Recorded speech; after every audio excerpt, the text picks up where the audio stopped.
Hello students, how are you all? Hope you all are studying very well. Students, today's topic is our allotropes of carbon. So before starting the topic, just we will discuss which type of the questions are being asked from these topics because it is very important chapter. Carbon and its compounds. So once again, welcome you all in my YouTube channel Pacific Chemistry Classes. If you have not subscribed the channel, do subscribe the channel, share with your friends. Myself Mahima Laharia. So welcome again you all in my class. So we will study which type of the questions are asked on the allotropes of carbon. So students, just we have a look on the question. If suppose a solid element X has 4 electrons in the outermost shell of its atom, an allotrope Y of this element is used as a dry lubricant in machinery and also in making the pencil leads. So how you have to answer the questions, you know which type of the questions you have to answer ऐसे दिए हुआ है. So what is the element X? Then name the allotrope Y. State whether allotrope Y is a good conductor or non-conductor of electricity. Name one use of allotrope Y other than the lubricant and pencil lead. Name two other allotropes of this element X. तो सबसे important क्या है इस question में आपको x पहले सबसे important है कि आपको एक्स आइडेंटिफाई करना है. यदि आपने एक्स को सही आइडेंटिफाई किया है तभी आप ये आंसर्स को दे सकते हैं. सो हम एक्स कैसे आइडेंटिफाई करेंगे? So X has a 4 electrons in the outer most shell और इधर दिया इन्होंने सॉलिड. तो जनरली हमारे जो एलिमेंट है सॉलिड होते हैं और 4 इलेक्ट्रॉन आउटर मोस्ट शेल में किसके होंगे? तो just we will have a look on our periodic table. So students, if we say that if we write the electronic configuration तो फर्स्ट शेल में हमारे 2 होते हैं, देन सेकेंड शेल में अगर 4 दे रहा है तो ये किसका कॉन्फ़िगरेशन आपको लग रहा है? I hope you can guess which atomic number is this? Atomic number 6.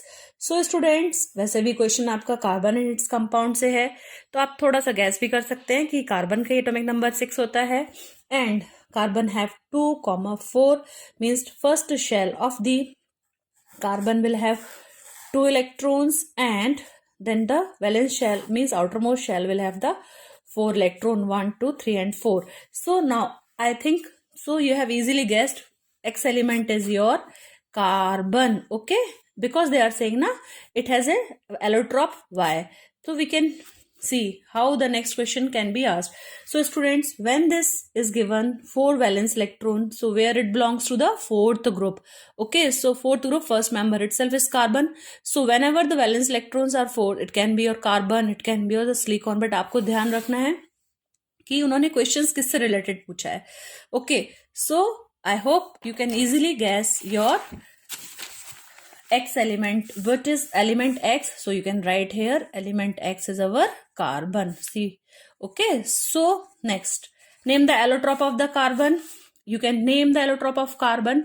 They have given Y of this element is used as a dry lubricant in machinery and also in making the pencil leads. So I guess this question we will discuss when I will explain you the allotropes of the carbon, because there is lot of the uses of the allotropes of carbon. So I hope it's now we should start our topic in the detail. What are the allotropes of the carbon? So students, allotropy. What is this allotropes and allotropy? So the phenomena of existence of an element in 2 or more forms which have different physical properties but same chemical properties is called allotropy and the different forms are called as allotrope. तो allotropes क्या होता है बच्चों? ये एक ऐसा phenomena है जब कोई भी एलिमेंट 2 और डिफरेंट फॉर्म्स में एग्जिस्ट करेगा और उनकी फिजिकल प्रॉपर्टीज अलग अलग होंगी. फिजिकल प्रॉपर्टीज मतलब कोई हार्ड होगा, कोई सॉफ्ट होगा, ओके, लेकिन उनकी जो केमिकल प्रॉपर्टीज होती हैं वो सेम होंगी क्योंकि सभी किससे बने होंगे? कार्बन से. तो उनकी जो रिएक्शन वाली चीजें है ना, सभी लगभग एक से केमिकल प्रॉपर्टीज होती हैं, but important is that they have the different physical properties. So this same chemical properties is called as allotropy and the different forms are called as allotropes. और जो डिफरेंट फॉर्म्स होते हैं हमारे, उनको हम क्या बोलते हैं? एलोट्रॉप्स. सो हम ब्रॉडली क्लासीफाई कर सकते हैं. जो कार्बन होता है उसके 2 एलोट्रॉपिक फॉर्म होते हैं इंपॉर्टेंट. पहला crystalline and second is the amorphous. So I hope crystalline and amorphous word का मीनिंग आपको क्लियर होगा. क्रिस्टल में क्या होता है, हमारा डेफिनेट अरेंजमेंट होता है ना, जैसे हमने बोला square, so it will be a fixed shape होगा. बट कि एमोर्फस में क्या होगा, जैसे आपने कोई भी पत्थर देखते हो ना, उसका शेप कुछ भी हो सकता है, कहीं का भी पत्थर का शेप कैसे. तो ये जो क्रिस्टलाइन फॉर्म्स है means they will have a definite arrangement of the atoms. और एमोर्फस में कुछ फिक्स नहीं होता, इरेगुलर हो सकता है. तो जो क्रिस्टलाइन एलोट्रॉपिक फॉर्म्स हैं उन्हीं को मैं कवर करूंगी आज की वीडियो में. First is diamond, graphite and third is fullerenes. So amorphous allotropic forms भी हम देख लेते हैं. Coke, charcoal, then carbon black. तो जो हमारा चारकोल होता है उसके बहुत सारे फॉर्म होते हैं. वुड चारकोल जो आप कोयला बोलते हैं ना, wood charcoal, animal charcoal, sugar charcoal etcetera. So in this video we will discuss the details of our crystalline allotropic forms, that is our diamond, graphite and fullerene. So please students be ready. सबसे पहले हम क्या देखेंगे, इनका structures देखेंगे. So first we will see the structure of our diamond.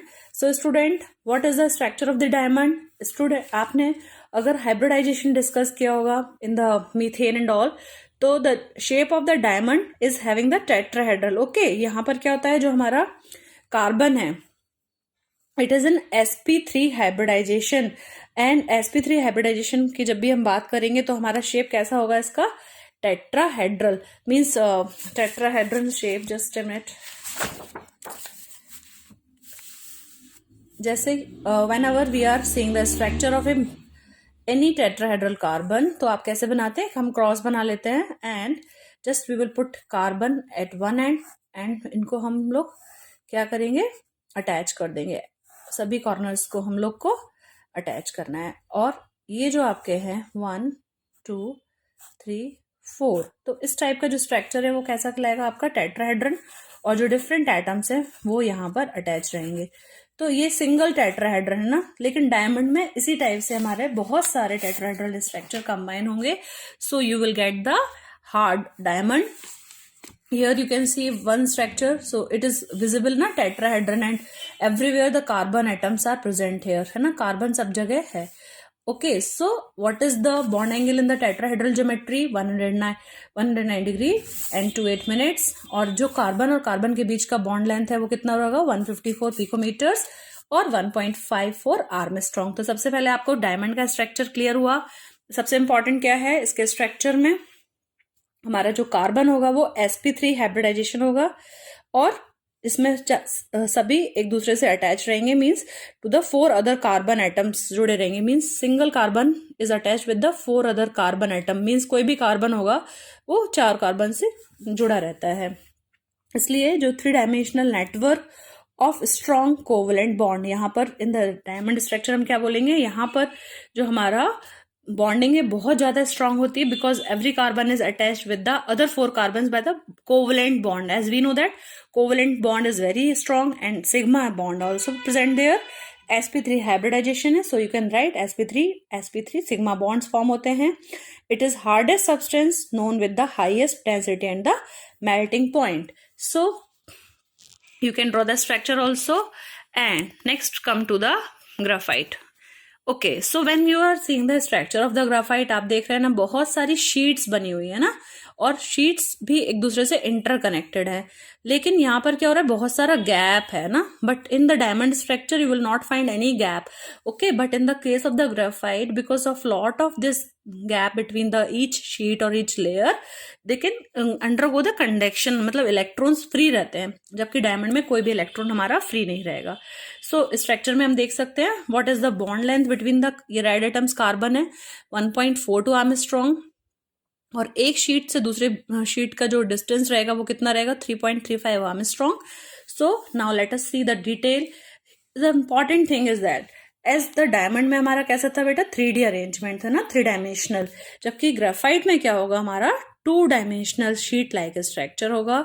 और ये जो शीट्स है ना एक दूसरे के ऊपर स्लिप करती हैं, स्लिपरी बनाती हैं, तो वहां पे लुब्रिकेशन प्रॉपर्टी में बहुत हेल्प करता है. So it consist of the series of layer in which there are hexagonal rings made up of carbon atom.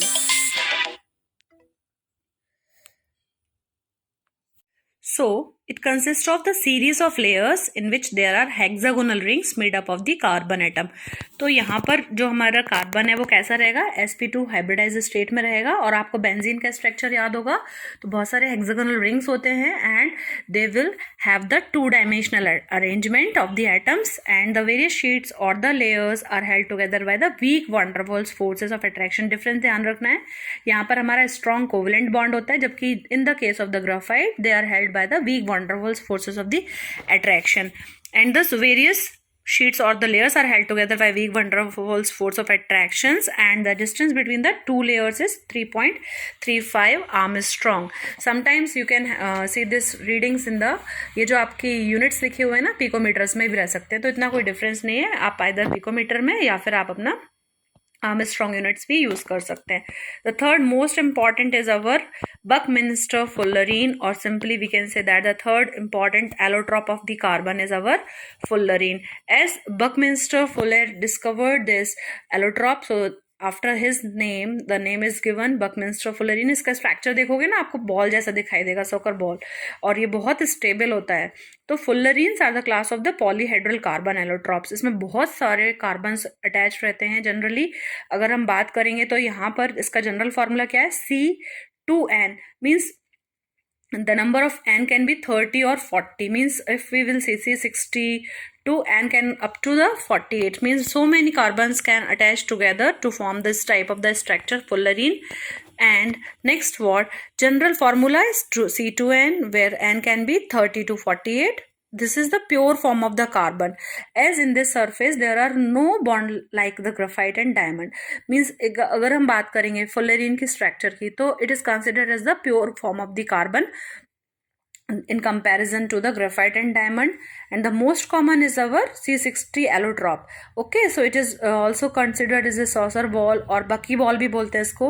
In the structure, what is important, it will have the 26 membered rings and 12 5 membered rings, and all the carbon atoms are equivalent and they are in the sp2 hybridization.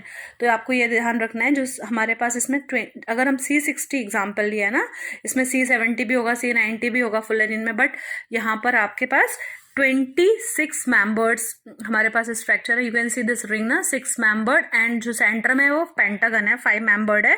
So we can say there are 12 pentagon and 20 hexagon in the structure of our fullerenes. So students, I hope you can take the screenshot, draw these diagrams very nicely. और बहुत ज़्यादा हमको एक diagram के पीछे नहीं पड़ना है, प्रैक्टिस करेंगे तो बनेगा, इसलिए मैंने easiest आपको दिए हुए हैं. And just you can write down these points also, because these are the very important structure of the diamond, graphite and the fullerenes. Now let us come to the properties, because जो अभी आप XYZ type का question solve कर रहे थे ना, उसमें इसी में से पूछा गया है ना, properties and the uses. So first we will see the property of the diamond. So these are the basic things we discussed. The bond length is our, what is bond length of carbon is 1.54 Armstrong, and the hybridization is sp3 hybridization. If we talk about the purity of the diamond, so the purity is the purest form of the carbon. If we talk about the comparatively पढ़ लेते हैं हम, if we talk about the graphite purity, it is also the purest form. Then what about the fullerene purity? We have studied na, it is also pure, and only this is the pure form of the carbon. They have the smooth structure without having the dangling bonds. Means इसमें कोई roughness नहीं रहेगा, जैसा कभी कभी हमारे diamond या graphite में होगा, but fullerenes are having the smooth structure. So हमारा diamond भी pure है, graphite is also pure, fullerene is also considered as the purest. So now what about the highest हमारा bonding? We have seen in diamond sp3 hybridization रहेगा, in graphite sp2 hybridization रहेगा, और इसमें जो bond length रहेगी वो 1.415 Armstrong रहेगा, यहाँ पर bond length 1.54. Then highest thermal stability, ये जो diamond होता है ये thermally stable होता है, but in comparison to our graphite it is less stable. The point will come here. Thermodynamically it is stable than the diamond. So diamond is thermodynamically stable.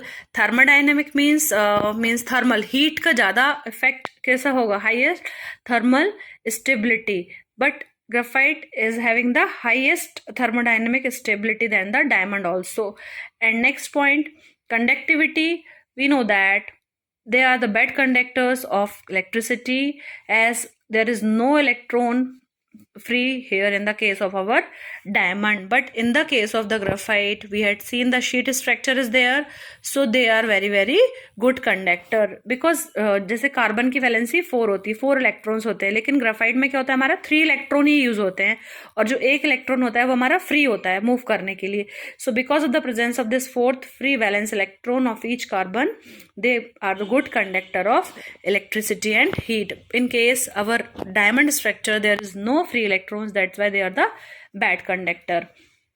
If we talk about the transparency, diamond is transparent because of the high refractive index, that is 2.5. Diamond can reflect and refract the light, therefore it is a transparent substance. Then but graphite is not like that. आपने देखा भी होगा ना, pencils में रहता है हमारा graphite, it is having the opaqueness, means उसमें से कुछ भी चीज हमारी आर पार नहीं होगी. तो graphite is a black substance and having the metallic luster, because थोड़ी सी शाइनिंग होती है इसलिए हम क्या बोल सकते हैं, ग्राफाइट में मेटालिक लक्ष्चर होता है. Hence it is a non metal, carbon non metal है, फिर भी ग्राफाइट में थोड़ा सा शाइनिंग होता है. Then melting point of diamond is 4027 degree near about, but in case of our graphite it's our 3500 degree centigrade. It's having also, it is very high density and its density is 3.5 gram per cc, but in the case of our graphite its density is comparatively less. As thermodynamic stable, so graphite form is the highest thermodynamic stability, and other amorphous carbon, charcoal, soot, lamp black are the fine crystals of the graphite only. जो other हमारे amorphous allotropes हैं carbon के, that is soot, lamp black, are they are also the fine crystals of the graphite only. So students, these are the properties of the diamond and graphite. So you just write them as one important point, that they are very soft, है ना. Graphite is soft and slippery because of the weak van der Waals forces, that's why it is used as a good lubricating agent. Okay, so in the properties you have to remember the hardness. Diamond is very very hard, graphite is soft in nature, diamond is a bad conductor, graphite is a good conductor of electricity. In diamond there is no free electron, in graphite there is free electron. यहाँ पर हमारे 4 electrons, जो carbon के 4 valency होती है ना, सारे use होता है because of tetrahedral shape and sp3 hybridization. Graphite में sp2 हाइब्रिडाइजेशन होता है और यहाँ पर हमारी बॉन्ड लेंथ आपको ध्यान रखनी है 1.415. सो सबसे इंपॉर्टेंट हमको ये ध्यान रखना है, sometimes they are asking in the reason why they are good conductor, because since only 3 electrons of each carbon are used in making the hexagonal rings in graphite, तो 4 इलेक्ट्रॉन इज फ्री. जो हमारा hexagonal rings हमने sheets देखे था वहां पर केवल हमारे कितने इलेक्ट्रॉन्स यूज होते हैं, 3 electrons. Okay, so you see here this 1 2 and 3, so 4th electron is free. तो इजीली वो 4th इलेक्ट्रॉन है जंप कर सकता है, valence electron. But in the case of हमारा डायमंड तो हर कार्बन कितने कार्बन से जुड़ा होता है, 1 2 3 4, कोई भी फ्री नहीं है. तो ये आपका बेसिक प्रॉपर्टीज आपको ध्यान रखनी है. Now let us see the properties of the fullerene. So first point we already discussed, it is having the smooth end, the purest form of the carbon. Fullerenes being covalent, they are soluble in the organic solvents. They are soluble in the organic solvent because covalent compounds easily soluble हो जाते हैं. Then they show the electrical conductivity. Some electrical conductivity properties also they show. High chemical reactivity होती है इनकी. And fullerenes can trap or cage the metallic ions like lithium, cesium, etc. Means because इनका जो ball जैसा structure होता है ना, तो इजीली किसी भी हमारे आयंस को ट्रैप कर लेते हैं. जनरली जो हमारा फर्स्ट ए होते हैं ना, जैसे हमारे इधर पर आप देखेंगे फर्स्ट एलिमेंट्स कौन से होते हैं हमारे, लिथियम, सोडियम, पोटेशियम. तो जनरली जैसे पोटेशियम है आपका, सीजियम है, लिथियम है, they can be trapped bye them because इनका जो स्ट्रक्चर आपने देखा ना, बॉल जैसा होता है, पेंटागन रिंग होती है सेंटर में. So fullerenes can trap or cage the metallic ions like cesium, lithium, etc. By passing electric current, they are converted to the negatively charged cage. और अगर हम इनमें इलेक्ट्रिक करंट पास करेंगे तो क्या कन्वर्ट हो जाते हैं, फुल्लराइड्स में. Then they can react with the alkali metal, जैसे मैंने अभी बताया पोटेशियम, सीजियम से. So they can form our superconductors, that is K3C60 is one of the example, potassium superconductor. And what are super conductor means इनकी conductivity बहुत ज़्यादा high रहेगी, below 18 kelvin. Also they carry the electric current with the zero resistance. Super conductors में ना कोई resistance नहीं होता, current बहुत सुपर फास्ट फ्लो होता है, वहाँ पे कोई रेसिस्टेंस नहीं होता. So I think this are the important properties. Next, the most important part is the uses of our diamond, graphite, and the fullerenes. So first we will see the uses of diamonds, then we will see the uses of our graphite, and then we will see the uses of our fullerenes. So first uses, as it is hard, so it is used for the cutting the glasses, making the borers for the rock drilling.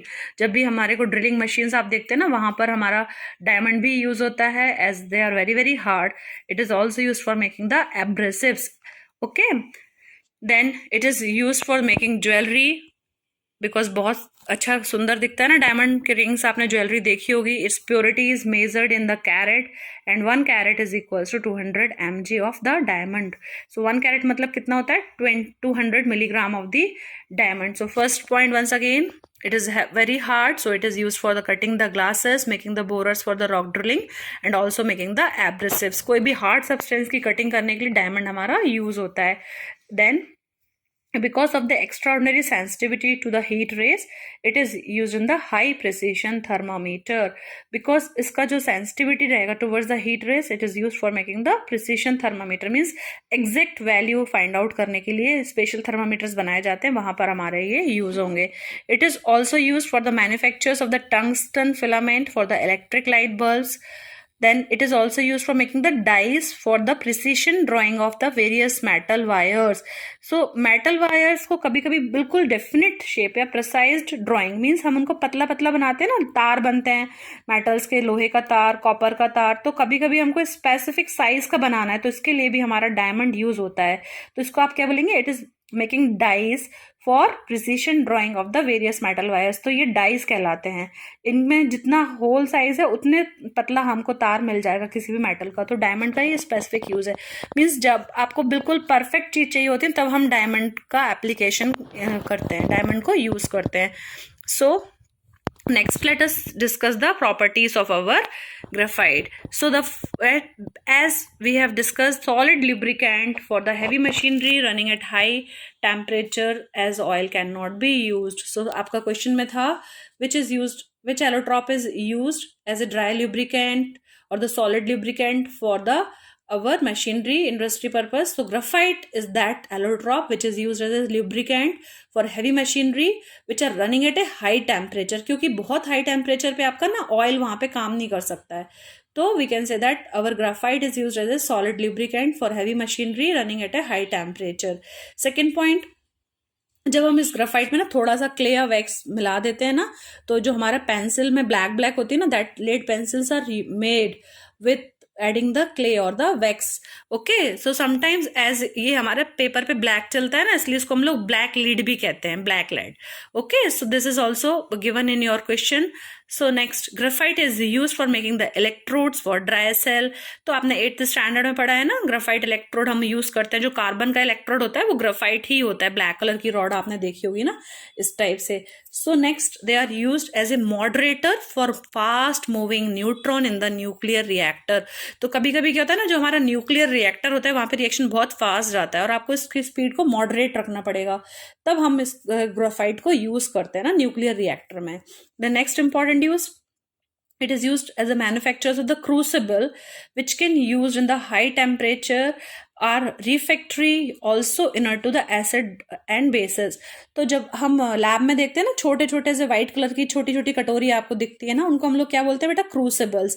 तो lab में तो हम silica क्रूसिबल्स भी use कर लेते हैं, लेकिन जब हम बड़े बड़े इंडस्ट्रीज में काम करते हैं ना, वहां पे बहुत हाई टेम्परेचर रहता है, मतलब आपका 1000-2000 डिग्री सेंटीग्रेड में भी हमको कुछ चीज गर्म करनी है, तब हम लोग ग्राफाइट के क्रूसिबल्स बनाते हैं. और वहां पर इनमें कोई भी हमारे जैसे एसिड डाइल्यूट एसिड और बेसिस, जैसे आपके एसिड होते हैं ना, सल्फ्यूरिक एसिड, आपका नाइट्रिक एसिड, उनसे इनको कोई असर नहीं होता. They are inert. इनर्ट मतलब इनमें एसिड या बेस का कोई भी रिएक्शन नहीं होता है. Then they are used as a reducing agent in steel. तो जब स्टील बनती है ना, तब हमको बहुत सारे केमिकल्स यूज करने पड़ते हैं, तो ग्राफाइट एक आपका रिड्यूसिंग एजेंट की तरह काम करेगा वहां पर. Then it is also use in electrotyping and electroplating. तो इलेक्ट्रोप्लेटिंग आप जानते हो ना, जैसे आपने कॉपर है, तांबे के ऊपर हमने एक आयरन का लेयर चढ़ा दिया, या आपने जनरली देखा होगा ना, कॉपर के ऊपर सोने का पानी लगा देते हैं, तो वो इलेक्ट्रोप्लेटिंग होती है. देन कंपोजिट मेकिंग, कंपोजिट मतलब कोई भी हमारे को कहीं पे कोई शीट ऐड करनी है ना, कंपोजिट मेकिंग मीन्स जैसे हमारे एयरक्राफ्ट्स हैं या कंप्यूटर्स हैं, चिप, तो वहां पर हमें कोई शीट डालनी है तो हम ग्राफाइट को इजीली वहां पे यूज करते हैं, बिकॉज ग्राफाइट जो होता है हमारा बहुत, इसकी स्ट्रेंथ बहुत हाई होती है और ये बहुत लाइट वेट रहता है, तो इसलिए जब हम ग्राफाइट के कंपोजिट्स बनाते हैं कोई भी, तो उसको हम एयरक्राफ्ट या हमारे कैनकॉस या फिशिंग रॉड्स और टेनिस रॉकेट्स वगैरह बनाने के लिए यूज होते हैं. So these are the some important uses which I have written here. So मेरे आंसर्स आपको लेंथ वाइज ज्यादा लग रहे होंगे, लेकिन मैं ये बोलूंगी आप 3 या 4 पॉइंट्स आप लर्न कर सकते हैं इसमें से. So the important uses of the graphites. Then next come to the important uses of our fullerenes. Student fullerenes के बहुत ज्यादा यूजेस नहीं मालूम है, लेकिन basically fullerenes are used in the nano technology. Nano technology means जब भी हम नैनो टेक्नोलॉजी वर्ड का यूज करते हैं ना, तो आपका सपोज करो हमारे पास क्या बोलेंगे, जैसे कि आपका बहुत बड़ा सॉल्ट का, आपने देखा है ना घर में कभी कभी सॉल्ट का क्रिस्टल यूज होता है, खड़ा नमक बोलते हैं उसको, हमने बहुत बारीक कर लिया, बहुत बारीक कर लिया मीन्स बहुत पाउडर जैसा चिकना, तो वो जो साइज कहलाएगा वो कैसा कहलाएगा आपका नैनो साइज, मीन्स 10⁻⁻⁹ साइज तक लाते हैं. जैसे आपने अपना बाल देखा है ना, हेयर की लेंथ मतलब जो आपकी थिकनेस होती है कैसा होता है, बिल्कुल नैनो साइज आपकी बॉडी में प्रेजेंट है. तो जब हम कोई भी हमारे एलिमेंट को नैनो साइज में कन्वर्ट करते हैं तो उसकी प्रॉपर्टीज चेंज हो जाती हैं. ओके. देन सेमीकंडक्टिंग मटेरियल्स बनाने के लिए यूज होते हैं फुलरीन्स हमारे. And insulation of rockets, missile etcetera against friction, vacuum and the pressure. तो जो हमारे रॉकेट्स है, मिसाइल्स है, तो वहां पर जब हमको ऐसे मटेरियल यूज करने पड़ते हैं ना जो फ्रिक्शन, वैक्यूम और प्रेशर के अगेंस्ट काम करेंगे, तब हम फुलरीन्स का यूज करते हैं. तो I hope this uses are sufficient for you all. So now let us solve the, अब आपने बहुत सारे यूजेस पढ़ लिए हैं, तो हम वापस अपने क्वेश्चन की तरफ चलेंगे. So what is element X, it is carbon. Name the allotrope of Y. अब अभी हमने जस्ट इसके क्या देखे यूजेस, तो आप बता सकते हैं ना, allotrope Y of this element is used as a dry lubricant in machinery and also in making the pencil leads. तो क्या है इसका correct answer students? The correct answer is our graphite. Okay. Then state whether Y is a good conductor of electricity or not. So what you will write? It is a good conductor of electricity. Why it is a good conductor of electricity? Because in this there is one electron is free, because only 3 electrons are occupied in our structure. Sheet बनाने में हमारे केवल 3 इलेक्ट्रॉन्स ही occupied से they are very very good conductor of electricity. Then one uses of allotrope Y other than the lubrication and the pencil leads. तो कोई भी एक और यूज बता दीजिए. They are use for making the composite materials and they are also use for our, so you can write it as in making the composite. They are used as a reducing agent for making the steel.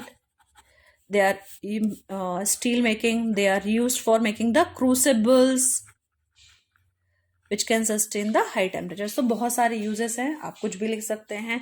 Then name 2 other allotropes of X element. 2 other allotropes. तो आप number 1 पे क्या लिखेंगे बच्चों? इसमें आप क्या लिख देंगे? Diamond. And the second one you can write is fullerenes. Okay, so I hope अगर ये आपका 5 मार्क्स का क्वेश्चन है तो आपको आराम से पूरे 5 मार्क्स मिल जाएंगे student. Okay, so sometimes from this all they are asking the difference between the diamond and graphite. तो हमने बहुत सारे पॉइंट्स तो डिस्कस कर लिए हैं, लेकिन मैं शॉर्ट में डायमंड एंड ग्रेफाइट्स के डिफरेंसेस भी हम डिस्कस कर लेते हैं, जिससे कि आपका ये पूरा टॉपिक ही कंप्लीट हो जाएगा. अगर आपको नोट्स लेंथी लग रहे हो तो प्लीज आप 3-3-4-4 पॉइंट्स लिखिएगा एज पर योर कैपेसिटी. कुछ स्टूडेंट ज्यादा लर्न कर लेते हैं, कुछ स्टूडेंट्स को कम लर्न करना अच्छा लगता है, means they have, so according to your wish you can point out. So difference between the diamond and graphite. So we have studied diamond is very hard, on the other hand graphite is soft. Its density is relatively high, that is 3.5 gram cc per cc. Here density is low, that is 2.2 gram per cc.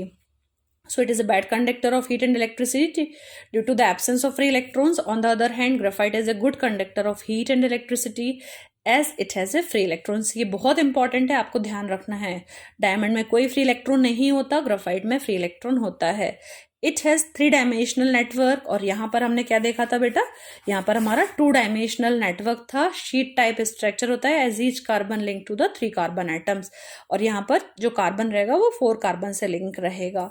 Then chemical reactivity, जो diamond होता है उसकी लो होती है, और जो हमारा graphite होती है इसकी केमिकल रिएक्टिविटी हाई होती है।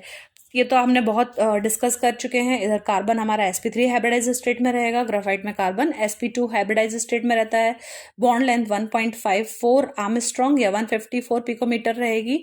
यहाँ पर बॉन्ड लेंथ 142 पिकोमीटर रहेगा। बॉन्ड एंगल कितना रहेगा यहाँ पर 109 डिग्री 28 मिनट्स। और यहाँ पर जो हमारा बॉन्ड एंगल होता है sp2 हाइब्रिडाइजेशन का 120 डिग्री होता है। Then thermodynamically diamond is less stable than graphite. On the other hand, thermodynamically graphite is more stable than comparison to the diamond. They are transparent to the x-rays with a high refractive index that is 2.45. On the other hand, हमने देखा है ना pencil कैसी dark होती है, तो यहाँ पे ये नॉन ट्रांसपेरेंट होते हैं या they are opaque substance. So students, I hope आपको ये समझ आया होगा video. So please do study, do write it in your own hand writing, तो आपको समझ आएगा। और भी कोई क्वेश्चंस हो so please send your questions and okay, so आप लिख सकते हैं कमेंट्स बॉक्स में। Thanks for watching, do share with your friends.